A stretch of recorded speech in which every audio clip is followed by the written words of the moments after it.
Nesse vídeo você vai aprender como usar a astrologia védica a partir da posição real dos astros e dos nakshatras para criar um guia de clareza nas suas decisões de 2026, conquistar menos ansiedade, mais confiança, mais clareza emocional e mais assertividade nas escolhas da sua vida. Não é sobre prever o futuro, é sobre entender o terreno antes de dar o próximo passo. Esse guia é para você que é homem ou mulher, qualquer idade, que já tentou acertar sozinho, sozinha, já tomou decisões importantes no escuro, já se frustrou na carreira, já se decepcionou em relacionamentos e hoje sente que está vivendo sem direção clara. Para você que sente que tem algo a mais, mas não consegue organizar a própria vida com segurança. E agora, sendo honesto, isso não é para quem quer uma resposta mágica, rápida ou terceirizar decisões. Aqui você não entrega sua vida aos astros, você aprende a dialogar com eles. A principal prova que eu posso te oferecer não é um print bonito, é a coerência entre fases difíceis que aconteceram na minha própria vida e o que o meu mapa já indicava, mesmo quando eu ignorei. Momentos de ruptura, mudanças forçadas, encerramentos e recomeços, que só fizeram sentido depois que eu entendi o meu mapa de verdade. Não como crença, mas como estrutura. Em 2007, eu fiz minha própria leitura de um mapa usando a astrologia védica. Na época, eu vi coisas como mudanças importantes, rupturas, caminhos que eu ainda não conseguia enxergar. Sinceramente, não dei muita importância. Segui minha vida como todo mundo faz, até que as mudanças vieram, uma a uma, exatamente como haviam sido descritas. E foi só depois, vivendo essas fases, sentindo na pele, que eu entendi algo simples e desconfortável ao mesmo tempo. Nós somos influenciados pelos astros o tempo todo.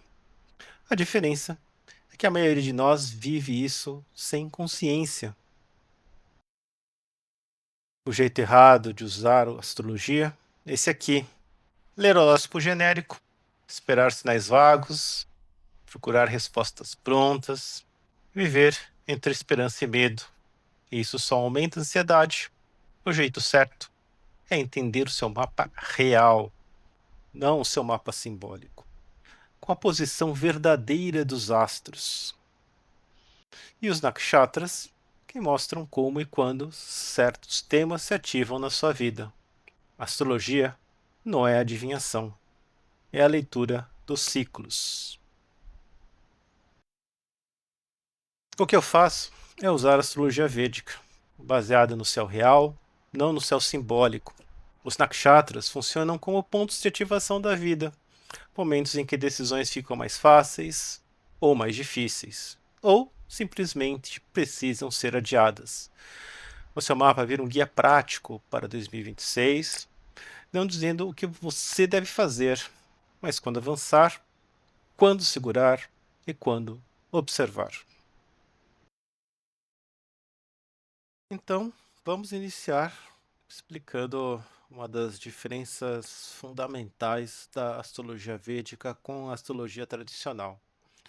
Então, um exemplo de 1000 anos atrás. Vamos supor que uma pessoa nascida no dia 31 de dezembro de 1025, às 2h20 da manhã, tenha recebido ali uma leitura e ela chegou à conclusão que o, o ascendente dela é Escorpião, o que faz sentido pelo fato de que naquele momento o signo de Escorpião é o que estava lá a leste, no momento de nascimento dessa pessoa.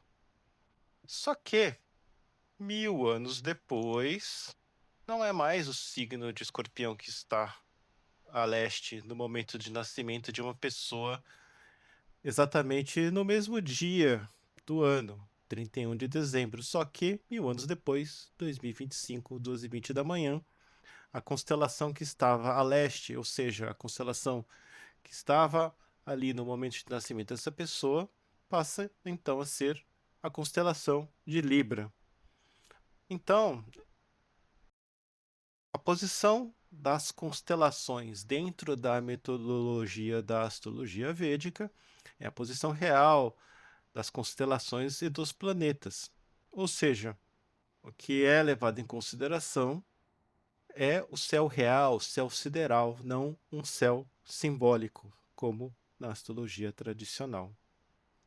Assim sendo, o mapa desta pessoa seria exatamente essa que você está vendo aqui no canto superior esquerdo.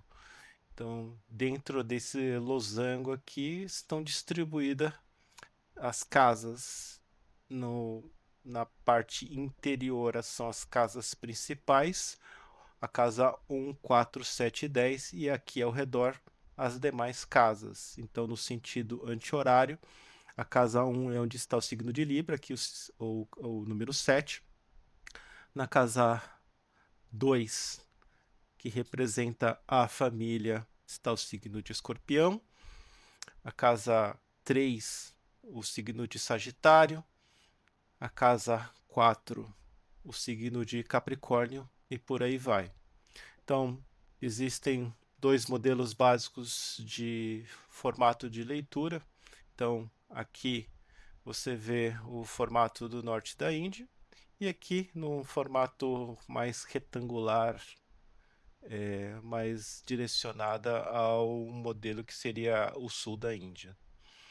A vantagem de utilizar o modelo norte da Índia é que as casas elas já vão indicando determinados aspectos da vida da pessoa imediatamente. Então, uma pessoa com signo de Libra, ela é uma pessoa que tende a ter uma vida mais equilibrada, eventualmente ligada às artes, ligada à diplomacia. Também é uma pessoa que tem uma característica de apreciar muito as artes e as ciências ocultas, porque o regente de Libra, que é Vênus, ele também rege a casa 8, que está relacionada com o ocultismo, o misticismo, aspectos de ciências não tradicionais. A casa 2, que representa a família, ocupada pelo signo de Escorpião, indica que é uma família que tem uma ligação forte entre os elementos, entre as pessoas do próprio núcleo familiar, que são características relacionadas com o signo de Escorpião. Então, o signo de Sagitário, na casa 3, indica que essa pessoa tem uma comunicação muito filosófica com as pessoas ao redor. A casa 4, que é regida pelo signo de Capricórnio, indica que o núcleo materno ali, a mãe, ela era uma figura muito disciplinadora. A casa 5, que é a casa de filhos, que é a casa de projetos e negócios especulativos, indica que essa pessoa ela tem uma forte tendência a querer procurar conhecimento que ajude a sociedade de uma forma geral, pelo fato de que o signo de Aquário é a que ocupa a casa 5. A casa 6, que é a casa de obstáculos, que é regido pelo signo de peixes. Peixes indica que essa pessoa ela tem sempre uma tendência a superar obstáculos a partir de princípios religiosos, princípios filosóficos. A casa 7 de relacionamentos indica que essa pessoa ela tem uma tendência a procurar um parceiro que tenha uma característica mais energética, né? Eventualmente até diametralmente oposta à maneira como o ascendente em Libra ele lida com a própria vida, né? Então, é pelo fato do signo de Áries ocupar a casa 7. A casa 8, que é ocupada pelo signo de Touro, conforme eu falei, ela está relacionada com ciências ocultas, aquilo que é oculto à vista das outras pessoas, também está ligada com características que representam fatores inesperados dentro da vida da pessoa. A casa 9, que está ocupada aqui pelo signo de Gêmeos, Ele indica que é uma pessoa que esta pessoa aqui, ela tem uma tendência muito forte a procurar um conhecimento mais aprofundado em relação,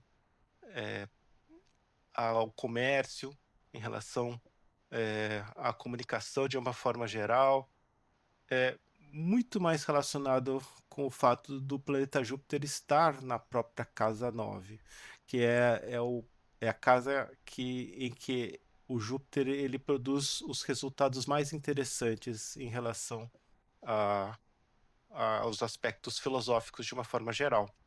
A casa 10 em Câncer, indica que é uma pessoa que tem uma forte tendência a procurar ambientes de trabalho onde ela possa, eh, trazer um acolhimento materno. Então, pode ser uma pessoa que tenha uma forte tendência a ajudar as pessoas menos favorecidas. Eventualmente de forma até oculta, porque o regente da casa 10 ele está na casa 8. Então, é uma pessoa que pode ser, um benfeitor, mas de forma um benfeitor, uma benfeitora anônima. A casa 11, que representa o círculo de amizades, ela, de forma geral, esta pessoa ela gostaria de ser o centro das atenções, pelo fato de quem ocupa a casa 11 ser o signo de Leão, né? Então, o Leão ele é regido pelo Sol, né? Então, é aquele signo que quer ter proeminência perante todos os demais. E a casa 12 é a casa que está relacionada com é, a religiosidade, tem a ver com conhecimentos ocultos, lugares distantes. Então, é uma pessoa que eventualmente vai tratar destas questões de forma assim bastante até calculista, né? Então, se eventualmente tiver um relacionamento ou um projeto com um lugar distante, com outras culturas, eventualmente essa pessoa sempre vai lidar isso de uma forma bastante calculista, pelo fato de que o signo que está regendo a casa 12 é o signo de Virgem. Então, nesse apanhado geral, as 12 casas, cada uma delas representa um aspecto da vida desta pessoa, e isso mostra, eventualmente, onde é que determinados potenciais podem ser desenvolvidos. Porque dentro da metodologia da astrologia védica, sempre é levado em consideração também o, o planeta regente daquele período. Então, a vida de uma pessoa é dividida em dashas. Então, dashas são grandes períodos onde um determinado planeta acaba tendo mais proeminência. Então, é a partir também dos dashas que é possível aumentar as chances de descobrir quais tipos de evento vão ser mais frequentes dentro de um determinado momento da vida desta pessoa. Nesse momento, particularmente, uma pessoa que tenha nascido nessa data, ela automaticamente cairia aqui num período de sol. Então, é um período em que o Sol ele tem muita preeminência, né? Que significa que princípios relacionados com liderança ficariam mais efetivos, né? Um Dasha ele não é apenas resultado de um único planeta, mas também é resultado também da casa onde ele está e também dos planetas que eventualmente estão próximos a ele. Então, aqui no caso particularmente desta pessoa fictícia, teríamos também o apoio de Mercúrio, Vênus e Marte. Então, efeitos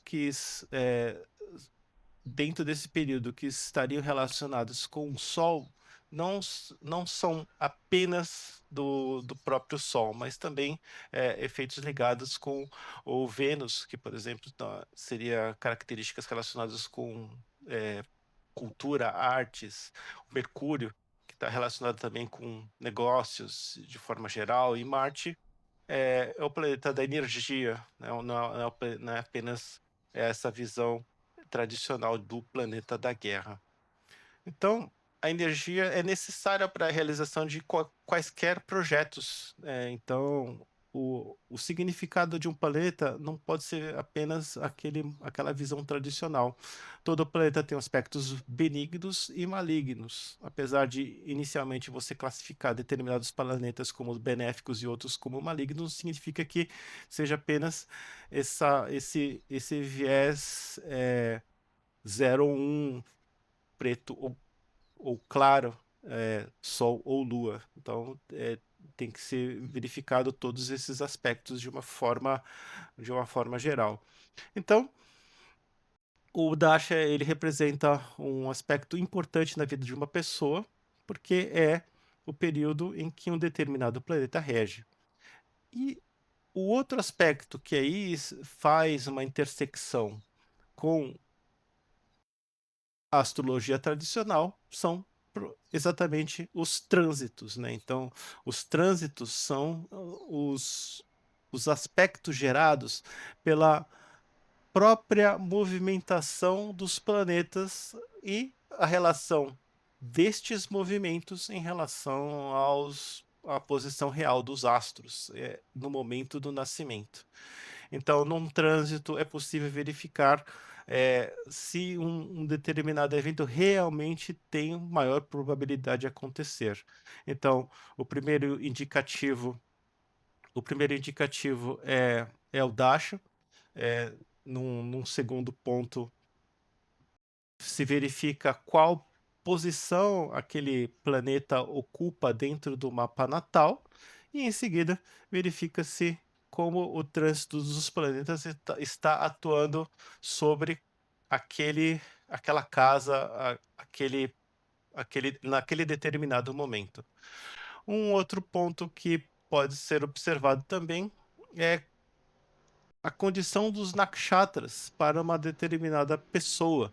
Então, dentro desta visão, existem nakshatras que são subconstelações que estão presentes em cada um dos signos, e como estas subconstelações, essas estrelas, que são os nakshatras, atuam do dia a dia de uma pessoa. Então, é possível determinar dias onde está tudo verde, né?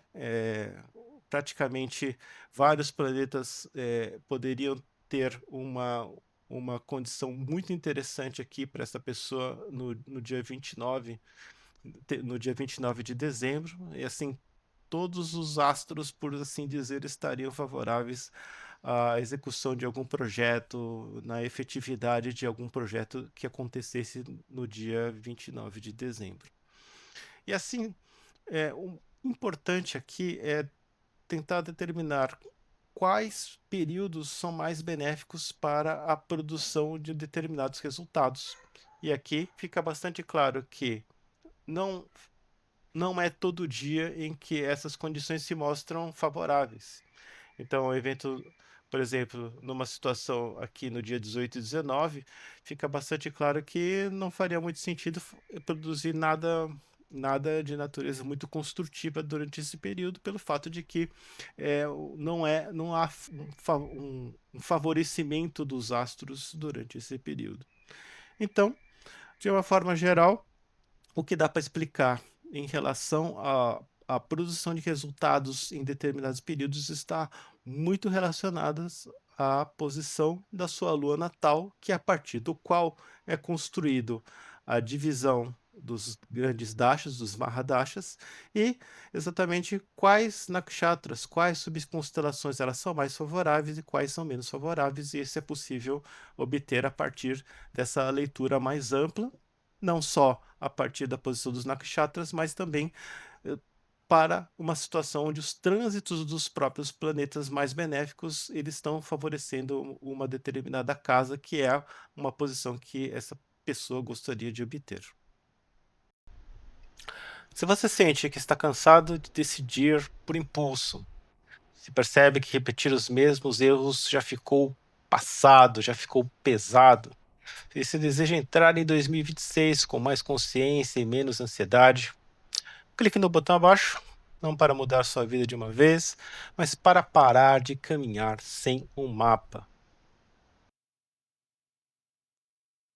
Assim que você entrar, você vai receber uma explicação detalhada de como entender o que o mapa quer dizer.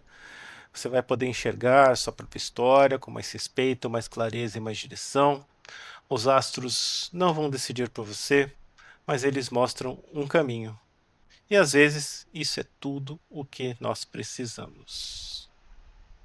Obrigado. Meu nome é Alexandre Tutida, eu sou o astrólogo védico.